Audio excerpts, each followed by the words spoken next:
Good evening, everyone. I'm Jeff Marsh with OCOC. Special thanks to our dedicated members who joined us tonight. Tonight's topic we're focusing on is our youth and protecting our children. I want to encourage other organizations to join us. We want to help them get their voices heard as well. It's a huge problem around the country and we need to work together. With me here tonight, Dr. Juliette Engel, Dr. Sheila Furey, and Ann Vandersteel, and Colonel Douglas Macgregor. Why don't I start with you, Dr. Juliette Engel? How are you doing today? I'm doing just great. I just love what we're doing, and I feel very positive that we're going to be able to do something. Just a tiny bit in my background, I've worked on preventing child trafficking, rescuing children, and rehabilitating trafficking victims for the past 35 years, mostly overseas. I have come back to the U.S. after a long time abroad and discovered how bad the situation is here. So we have a great team to start dealing with this issue, and I'm thrilled that we're all together tonight. Great. Sheila? I'm a child and adolescent psychiatrist, and I'm delighted to be here this evening because our children are our future, and we need and can and are supporting our children. And it's so wonderful to see that parents across the nation are stepping up to protect their children and do the right thing. Ann, how you doing? I'm great. Thank you so much for having me. My name is Ann Vandersteel. I'm an investigative information war correspondent and reporter, and I focused on subjects that obviously coincide with human trafficking and, of course, missing and exploited children quite regularly. Most recently, Operation Burning Edge is focused on the border. And while we are seeing a lot of military-age men coming across the border, the women and children we see coming are being scooped up by these non-governmental organizations that clearly are preying upon them. And sadly, you know, the National Center for Missing and Exploited Children estimates that 1 in 6 of even our own runaways here in this country are most likely, you know, sort of succumbed into the horrible world of sex trafficking. So there's a lot to unpack this evening. And I'm really pleased to have Dr. Juliette Engel here as well, because she is a phenomenal resource on this based on her own personal experience. So thank you so much. And our CEO, Colonel Douglas Macgregor. How you doing tonight, Doug? Oh, fine, Jeff. I just want to echo something that Dr. Furey said when she talked about the future really belongs to our children. And I think there's a tendency to forget that. They are the future, and we're not doing enough to protect them. And tonight we're really showcasing Juliette Engel and the work that she's done and the website that is going to be utilized in the future. That's going to talk about how we accumulate data for action. OCOC and Our Country, Our Children are about action. We're not here just to talk about what's wrong, although that's important. It's important that everybody understand what's wrong and the magnitude of the problem. But we want actionable data, actionable information. And that's what Dr. Engel is really all about. And she has personal experience in Eastern Europe, as well as here, involved with saving thousands and thousands of children from the consequences of human trafficking and sexual slavery and exploitation. And it's probably no accident that she has a very important story of her own to tell. And based on her personal experience, she's determined that no other child should have to go through what she did. So we hope that this evening you will take a time out to go through our website, and especially to go to ourchildren.com and try to be the hero that our children need and make a donation there to help us with this work, because this is going to take a lot of work. The thing that's most disturbing is there's practically no agency, federal or state, that is devoted exclusively to tracking the hundreds of thousands of children that go missing each year inside this country. We're not even addressing the problems at the border. We're talking about inside the United States. So this is an enormous, enormous task that Dr. Engel and her group have taken on. And we'll hear more about that tonight. Thanks, Jeff. Yeah, and all donations go to this cause. And we thank everybody that can give there's no amount that isn't a great thing for this cause. So I think it's time we go to the first video. YP, if you'd like to start. You think that we'll corrupt your kids if our agenda goes unchecked? Funny, just this once, you're correct. We'll convert your children. Happens bit by bit, quietly and subtly, and you will barely notice it. You can keep them from disco, warn about San Francisco. Make him wear pleated pants, we don't care. We'll convert your children. We'll make them tolerant and fail. Convert your children. Someone's gotta teach them not to hate. We're coming for them. We're coming for your children. We're coming for them. We're coming for your children. We're coming for them. You know, I was having a conversation in the green room of the club the other night about this guy from Canada that's HIV positive, that's a trans woman, that's taking hormones so they can breastfeed their 9-month-old daughter. So a biological male is taking hormones and is now breastfeeding their daughter off of their male tit. And I said, if I was Satan, if Satan was real, I would do that. Exactly. If Satan's real, if Satan was going to do something insidious and unbelievably creepy, he would do that. Well, I think he is doing that, obviously. But this guy's a real freak. Well, but right, but he's it's also like using public money too. But he's a victim too. I mean, Sure. the thing about because the thing about evil, the reason that evil is distinct from everything else, it destroys the vessel it's held in, the conduit through which it flows, destroys the person. So, like that guy in the end will not thrive. Right. He'll be destroyed too. And so that's how you know that it's supernatural. In other words, if I steal your iPhone and sell it and I get an extra $400, like that's kind of explicable. You understand why I'm doing that. I want the $400. Right. But if I'm encouraging your kid to castrate himself, I'm not really benefiting from that, actually. There's no material benefit to me at all. There's no real psychic benefit. It's hurting for its own sake. And that's evil. There's no political category that explains that. Right. And then there's clearly money involved in that. There too. is money, of and then course. There's the gender affirming clinics that have popped up all over the country since 2007. Sure. You see the map of it, it's fucking bananas. But why would you want to do that? Why would policymakers want to do that? Why would anybody want to make money that way, right? Well, why but would also they choose to make money that way? it's the most unnatural thing ever because every parent at a certain age feels is like, I like my kids. I want grandkids. Right, I want and you want to protect your children. Mine to continue, yeah. From bad decisions. So I always think the politicians who push trannyism on the country, like their kids are going trans too. Yeah, they are. Right, they're not escaping it. It's like they're burning down their own house. I would like to see the statistics of people in Hollywood. Like how many of their kids turn trans lot. versus I mean, the I know rest of the some of world. them, Yeah, I yeah. know some of them too. Yeah. But how many of them versus the rest of the world? Well, a lot more. A lot more. Which is a morally corrupt business. Yes. Yeah. Like more than we knew, more than I knew. Well, I tell you what, how about that song? We'll start with you, Juliette. It's so disturbing to see. Yeah, that's These are some of the things that are going out to, our youth, our schools, and please comment on that. yes, that was the San Francisco Gay Men's Choir that came out about 8 years ago.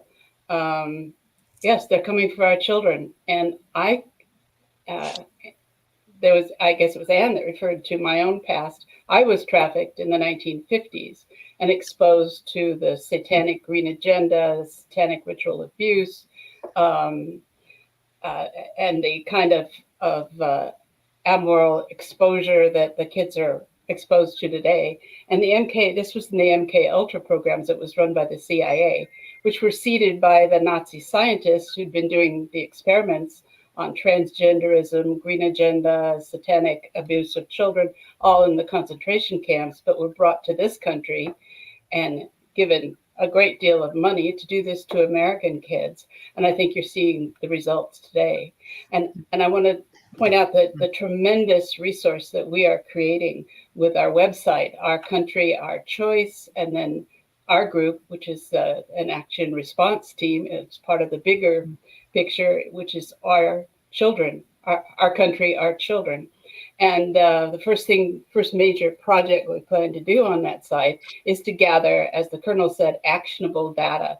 We will have a nationwide questionnaire that will ask everyone what kind of exposure they've had to child abuse, to child trafficking, to spotting satanic ritual abuse, or any kind of abuse. It'll be a complex questionnaire designed to ferret out where all these things are happening in the country. And then at that point, when we've identified hotspots, we can initiate grand juries and do citizens investigations, and then begin to prosecute these people. There's a deliberate collusion between government agencies not to investigate. So we're going to do it. Thank you. And Sheila, before I get your comments on the video, I'm already noticing in the chat that donations are coming in, and I just want to thank you all for that. Sheila, your 2 cents on the video. Well, it's very evil is the only way to describe it. You're taking the innocence of a child and you're corrupting that. And it's an insidious process. Step by step it describes. And this is what, pedophiles do. They gain the trust of parents, they gain the trust of the community, and then they go after our children. And this is why it is so critical that we stand against this. And they present to the children a lie. They present to them the lie that they can change their gender, that all of these hormones that they're taking are safe and effective, and that they're ruining them not only mentally, but physically and spiritually. And that we have to stand against this and not let it continue.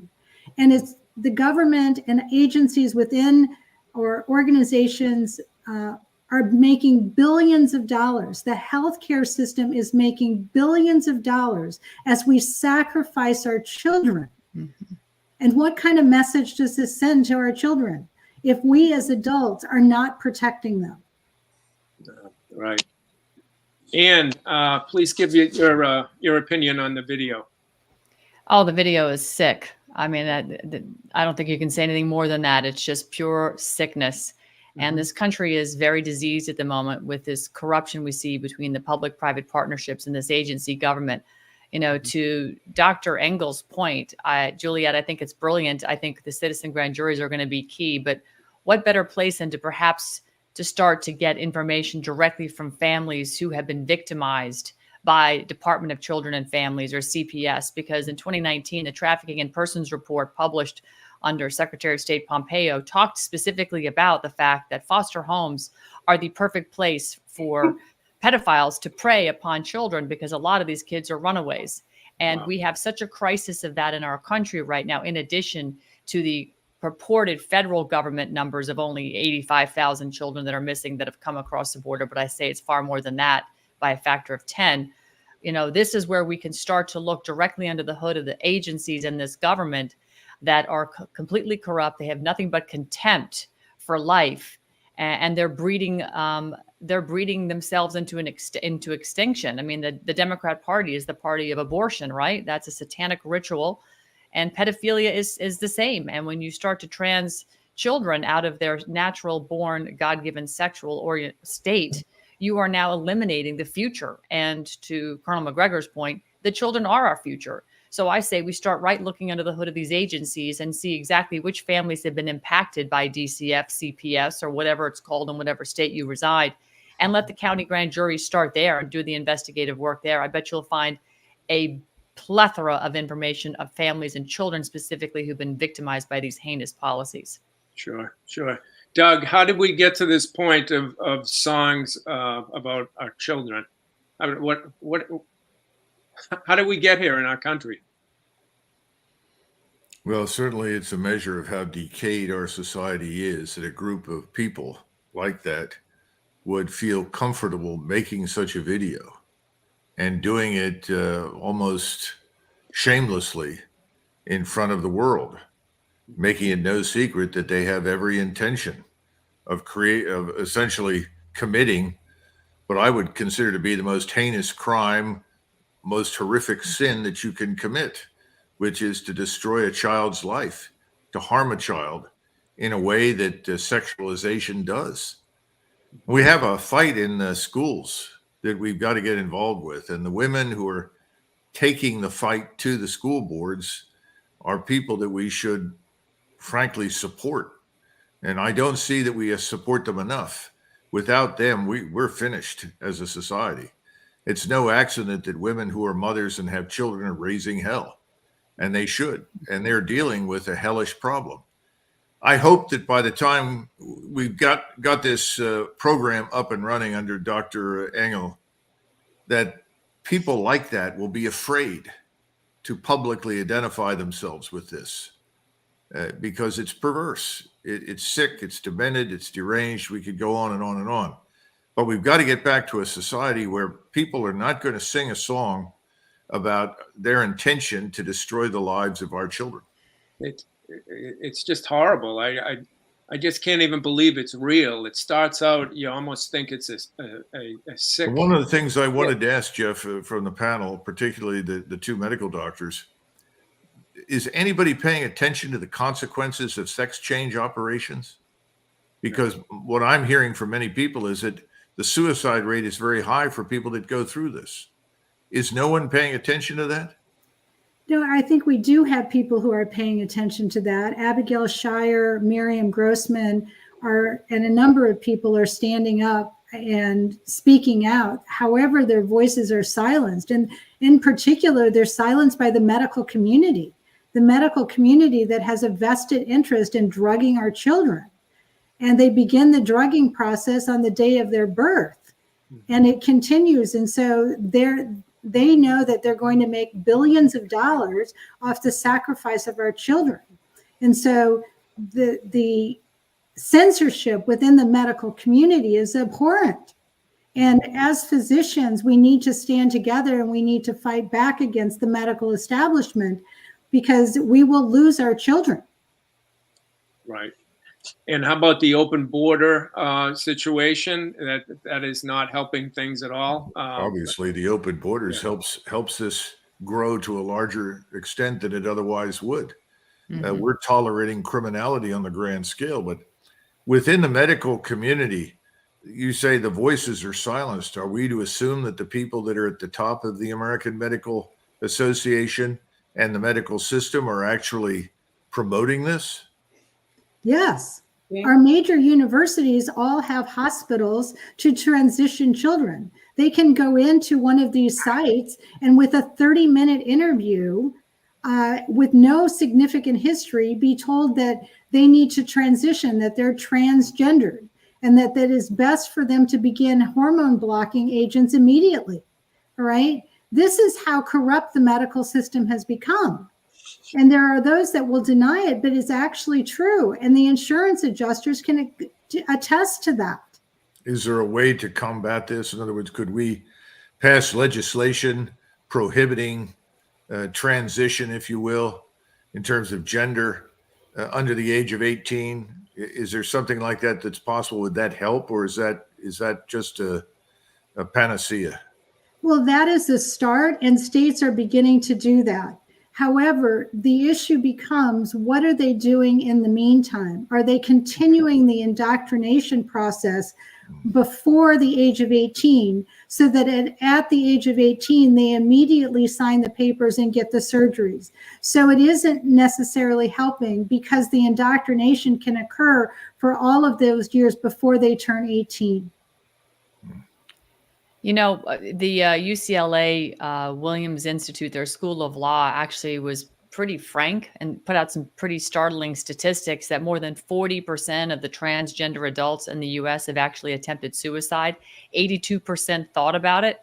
So this should tell you something, that the level of criminality in the medical schools that are pumping out physicians that are now taking this ideology of the trans idea and pushing it on their patients just tells you that those doctors have been corrupted and indoctrinated through the medical education process. And I mean, while we're looking at concurrently doing, I should say we should be concurrently looking at legislation that would prohibit this. And it's good to hear states are stepping into that arena. But I think we should also be going after these medical institutions with data, just like that's published here out of the UCLA, Williams School of Law, because this is criminal what they're doing to the future of humanity specifically. I mean, this is not just an American problem. This is a worldwide problem. And this, again, is coming directly out of the should we say, the intelligence community and the psychological operation that a globalist elite are behind, which is, again, a depopulation agenda, and they're punishing our children.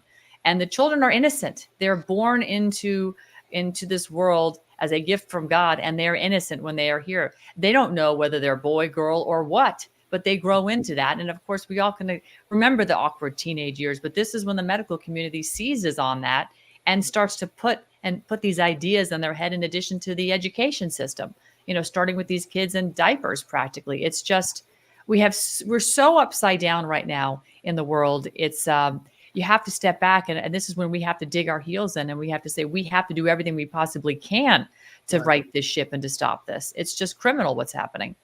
Right. And nobody knows it's a worldwide problem better than Juliette. Juliette, your 2 cents, please.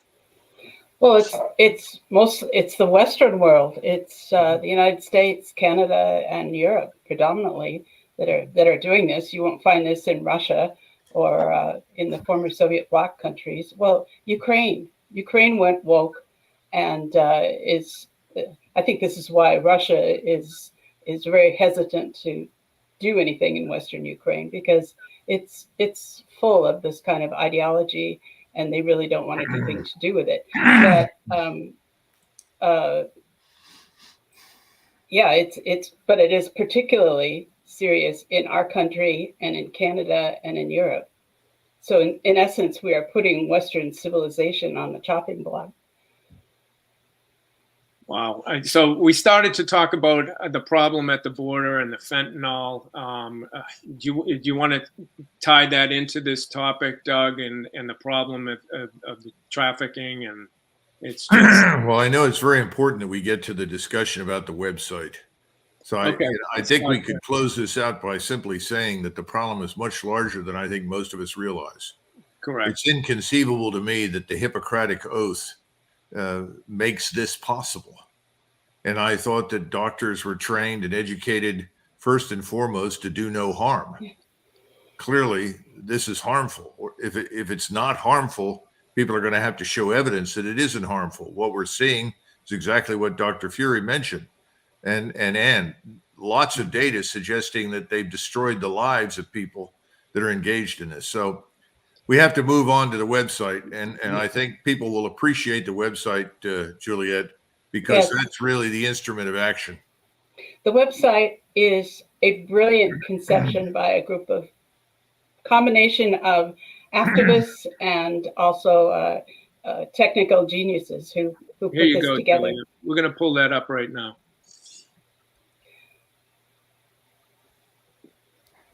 Well, Go ahead, Juliette. You can see it's Doug speaking there, but as you scroll down and get into the website. Well, he's not a technical genius. Let's get on to something else. There you go. Yes. On the website, you can find my story, which is of being a trafficking victim myself in the 1950s, and being exposed to the same things that are now going mainstream, which is why I came forward and told my story.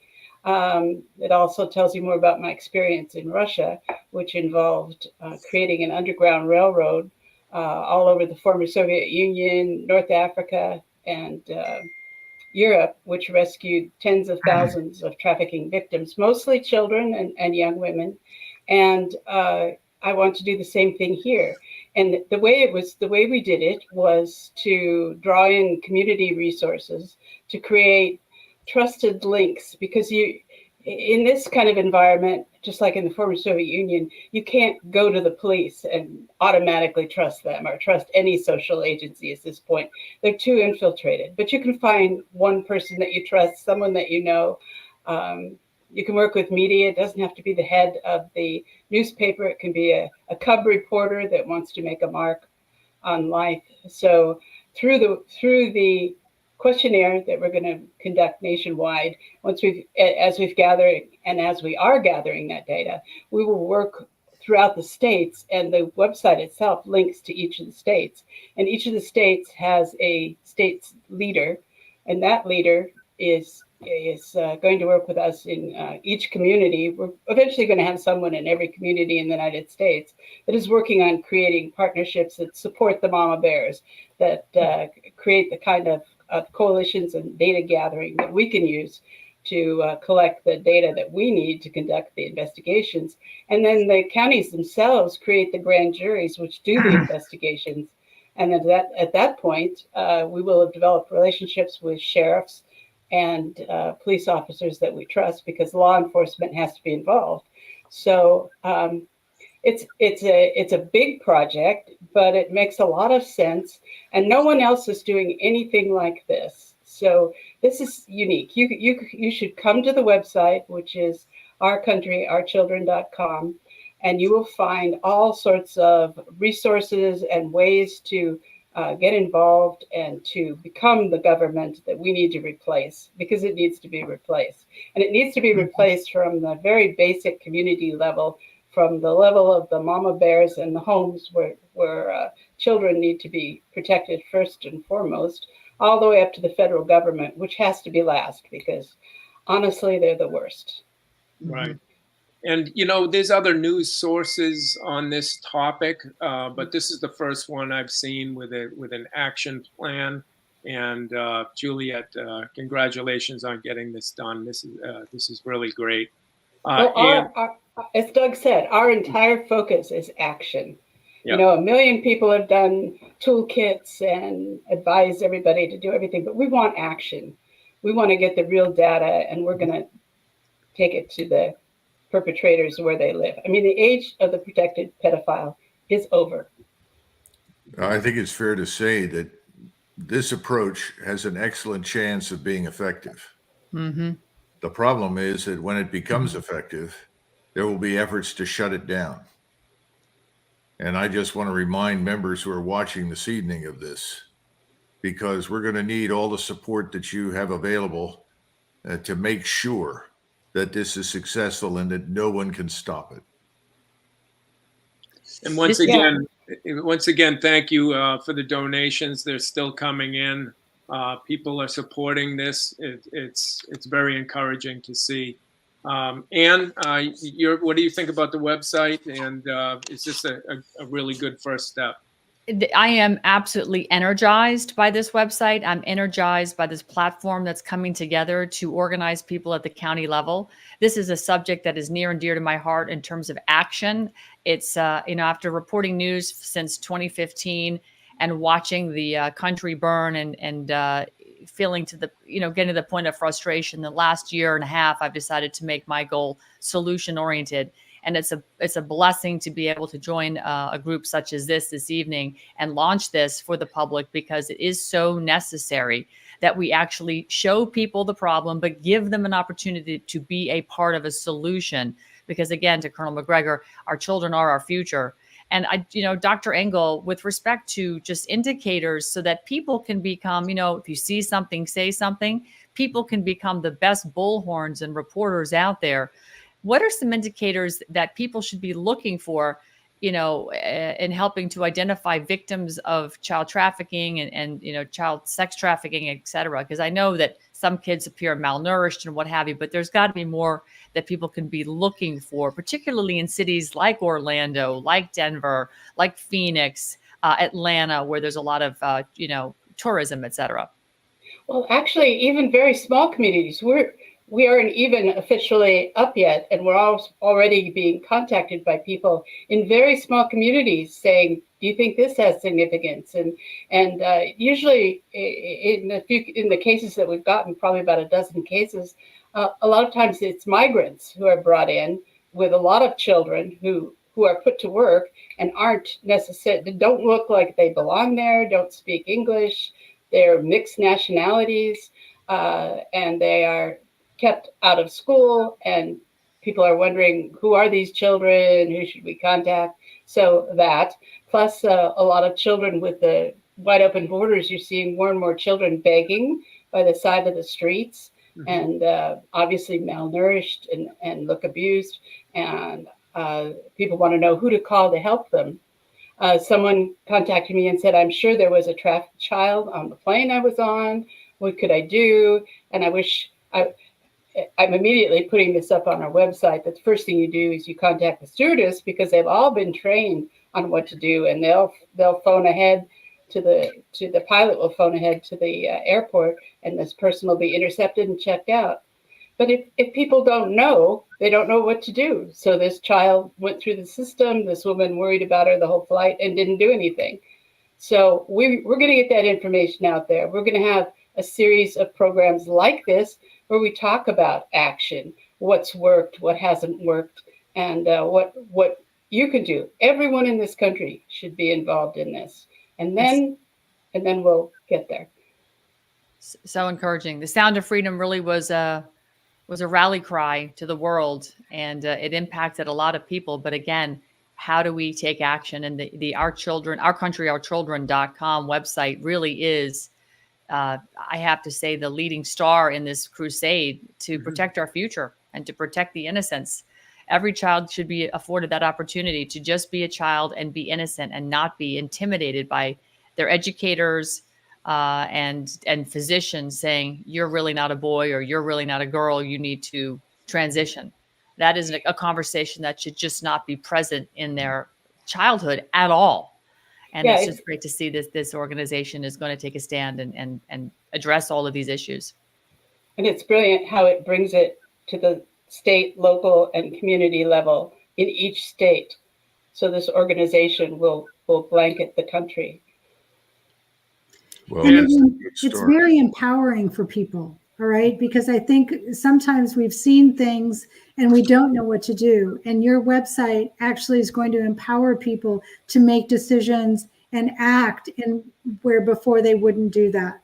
Yeah, you'll be able to have it on your phone and plug in a question. If you can't reach one of us, it's probably available on the website. You know, that woman could have contacted, just looked up our website on the phone and found out, what do you do if you see a suspicious situation on a plane? But it didn't exist a few months ago, so it does now. Tremendous. Right.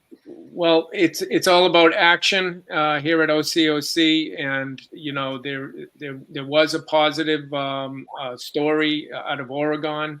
Doug, you're familiar with the story of the mom that worked closely to get things changed. Yeah, this is some good news for change. Yeah, because this problem seems overwhelming, and by the way, it is. It is overwhelming. So we should be forgiven for feeling helpless, but the truth is we're not, and that's really what the story is all about. It shows that if we organize, we unite, we can take action that has an impact. Recently, the Oregon State Senate introduced a bill that would force schools to accept gender ideology curricula at the state level, taking power away from school boards and parents to determine what will or will not be taught. As a response, a mother in Oregon and an influencer known as Coco worked with an anonymous video editor to get the word out at a grassroots level. As a result of this effort, there was such an outcry from parents and citizens in Oregon that the Republicans in the House were able to maneuver to kill the bill.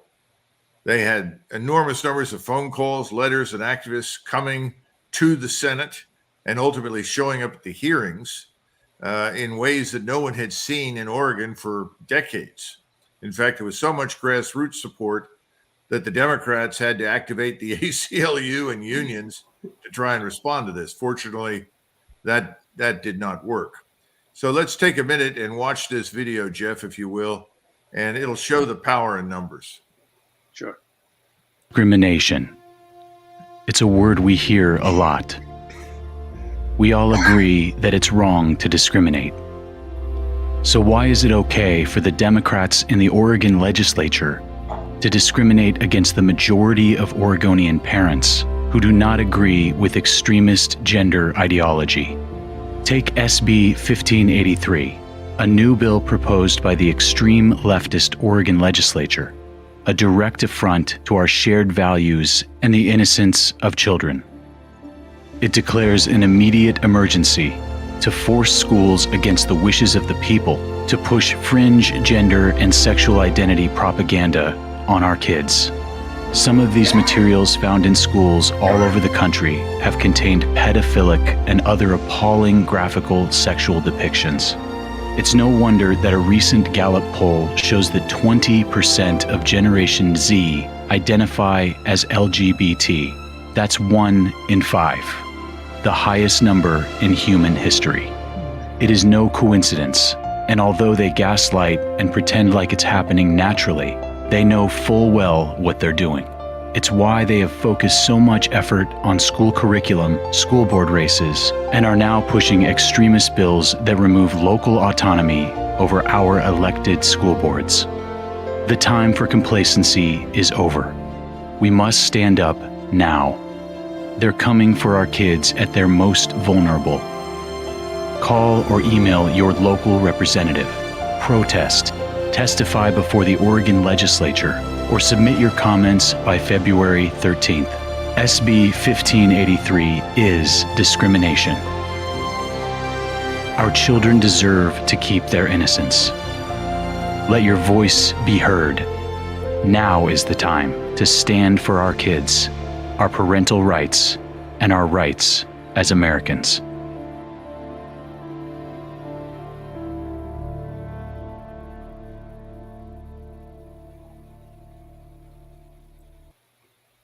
Well, I thought that was a great presentation, and it's the sort of thing that we probably need in every state in the union at this stage. And it does demonstrate that there is power in numbers, and you can actually put the fear of God into legislators. If they think you're actually going to come out and make a point and hold them accountable, they will respond. Remember, politicians are by nature not very courageous animals. Their preeminent cause is themselves in staying in office. And if you make it abundantly clear that if they support wrong-headed policies and bad legislation, that they'll pay a price, they'll pay attention to you. So I think this is a wonderful story, and we need to see this repeated across the country. No question about it. I just want to go around the circle here, and any last thoughts that we didn't cover, starting with you, Ann. Well, again, it's the power of numbers. We, the people, are the government. We've always had the power.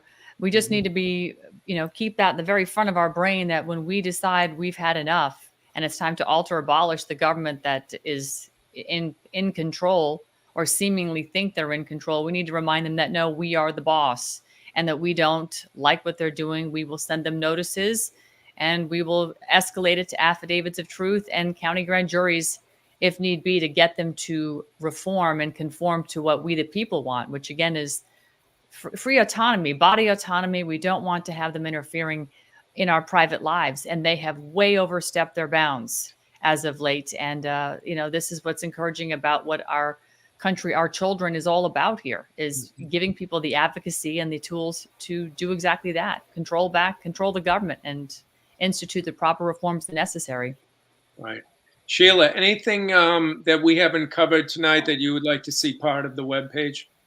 Well, I think it's important that we get mama bears and papa bears, that fathers are very important in this, and getting them involved and getting parents to be able to step up and show them how to step up. So stopping, sports events where there is transgender athletes that may harm girls on the team, empowering boys to protect girls within the school, and all kinds of little things that we can teach, particularly our high school students, of how to support one another within the high school environment, so that these children don't have to be afraid, that they're not the odd one out, that the rights of the individual are held, and that the children realize how sacred and special they are, and that they don't have to change their bodies.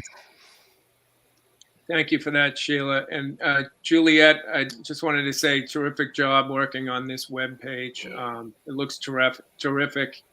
Your final words for tonight. I want to echo what Sheila and Ann both said, is that the men are tremendously important, and they tend to stand back and let the mothers and the women take charge because it's children, but they need to be protecting the children, and nothing's going to change until they take an active role in all of this and realize how important it is for them to step up and defend both the mothers and the children. And so I would encourage everyone to come to the Our Country, Our Children website and to join and to become an activist with us. You can learn from these videos. We're going to do a series of videos with experts like Dr. Furey and begin the process of educating as to what you could do, sharing success stories and teaching you how to use civics, because we don't learn how to create grand juries and how to do citizens investigations, what our rights are. We really have tremendous rights. And if we know what they are, we can use them once we have the data. First, we have to have the actionable data. So when the website opens the survey, I invite you all to participate, get everyone you know to participate. And that's the way we're going to start fighting back at the grassroots level. That's great. Thank you, Juliette. Doug, I'll give you the final words of the evening. Well, a couple of things. I just want to mention there's a lady named Stacy Langton in Virginia in Fairfax County who very early on organized other ladies like ourselves who had children in schools there to fight back against a school board that was determined to essentially impose this ideology in the school system. And she's had tremendous success in many ways, but not complete success, but she's still fighting. She created an organization called Mama Grizzlies, which gives you an impression of the ferocity of the women that she's leading. Hopefully we'll interview her in the near future. But in the meantime, I think it's time for us to once again recognize, as we've said it several times this evening, there's almost nothing more important in our society than our children, and securing their innocence and making sure that they grow up to lead healthy and productive lives inside our society. This entire effort of ourcountryourchildren.com, which you can find on our website at ourcountryourchoice.com, is enormously important. It's the beginning. We've got a long way to go, but it's a very good beginning. It's going to encounter opposition, believe me. It's inevitable. But hopefully we will be able to build a society where the kind of choir that you heard at the beginning of this program will be silenced forever, because that sort of thing is absolutely unacceptable to us as Americans. Our children's lives are sacred, and people like that have no business interfering in their lives for any reason whatsoever. Lastly, I want to repeat something I've said before, and it's a serious point. Here at Our Country, Our Choice, we believe that love of country truly leads. We believe that if you love your country and you're devoted to it, you can do no harm. And that's why we need you, every member of Our Country, Our Choice, every day, to look at ways that you can help this country recover its sense of dignity and honor and take us forward into the 21st century with a sense of purpose that doesn't involve mindless killing, pointless military interventions that hurt us as much as the people we intervene against, that they're believers in the rule of law, that will insist on defending our borders, first and foremost, halting criminality in our streets, protecting our children, standing up for our country. That's really what we're about. And I think we've had a great evening, Jeff. And I want to thank the ladies that were here with us this evening for everything that they've done. We owe you all a great debt of gratitude. And we will see you again in the future, to be sure. Thank you all. Good night. You have a good evening. Good night. you. Good night.